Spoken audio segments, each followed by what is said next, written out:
Hello everyone, myself Pinky Udvani and we are watching our YouTube channel Lawputra. So today we are going to discuss about the difference between section 350 and 351 of Indian Penal Code 1860, or we can say that we are going to discuss the difference between criminal force and assault. Okay. So section 350 of Indian Penal Code, that is criminal force, it states that whoever intentionally uses the force to any person without that person's consent in order to committing of any offense or intending by the use of such force to cause or knowing it to be likely that by the use of such force he will cause injury, fear or annoyance to the person to whom the force is used is said to use the criminal force to that person. The section will be more clear to us when we'll discuss about the ingredients or essentials of this section. Okay. So the first essential of this section is that the intentional use of criminal force. Here the word intention is very important, that the person who is committing a criminal force has intention to do so. Okay. Second one is that the such force must have been used without person's consent. Here without person's consent is another most important point. Okay. And the third one is that the force must have been used. Now the force must have been used first in respect of committing any offense. Okay, the force must have been used to commit an offense is another most important ingredient of the section. And the force is committed with intention to cause injury, fear or annoyance to the person to whom it is made. Okay, so these are some essentials of this section. Now we'll discuss about section 351, that is assault.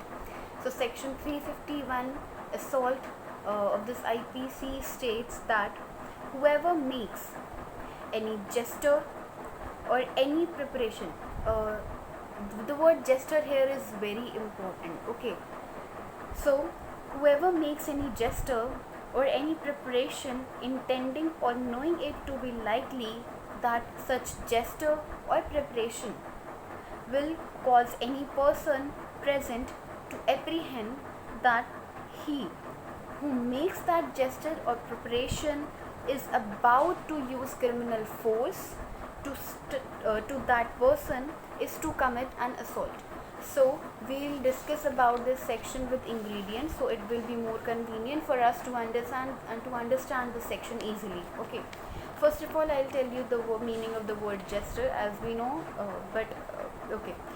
Gesture gesture is a motion of body or limbs to emphasize speech. Okay, like I am to do something, like I am pointing the gun, or when I am threatening someone by my fist.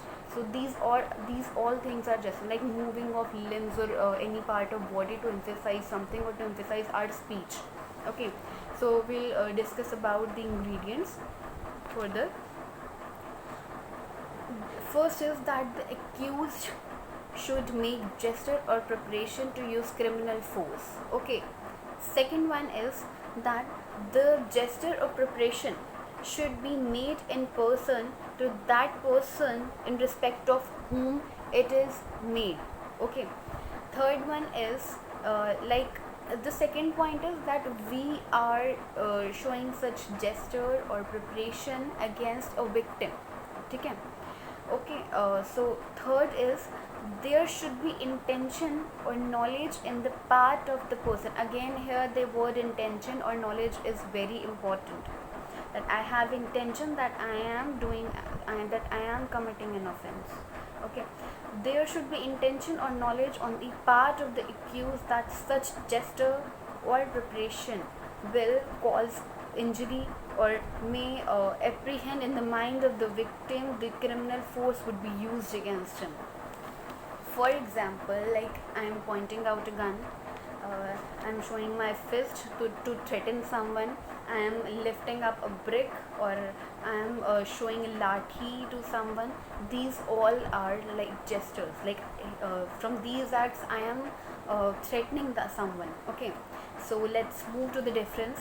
First is we'll discuss about assault. Assault does not include any physical contact. Okay, like I am pointing out the gun, I am threatening someone. It does not include any physical contact. Again, assault is an attempt to commit criminal force. Third one is every assault does not include criminal force. Like I am just pointing out the gun, or I am just threatening someone, I had not committed any offense.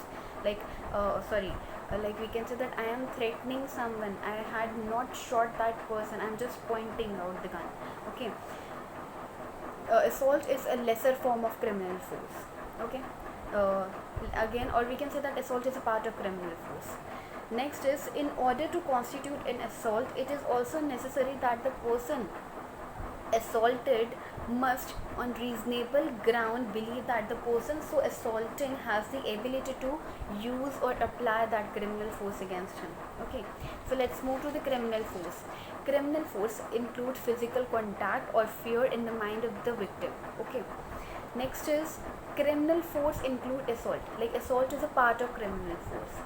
Criminal force is the higher form of assault. Assault is just a short form or a part of it. Okay, criminal force is something which can be done with unlawful justification also. Here, slight touch or mere touch or just causing a fear is sufficient. Okay, so like I had said that I am pointing out the gun, I am just showing that I will kill you. This is an assault, but the point when I will shot that person, that or I will shoot that person, is then the assault will change into criminal force. So this is the difference between these two. I hope you understand, and thank you so much.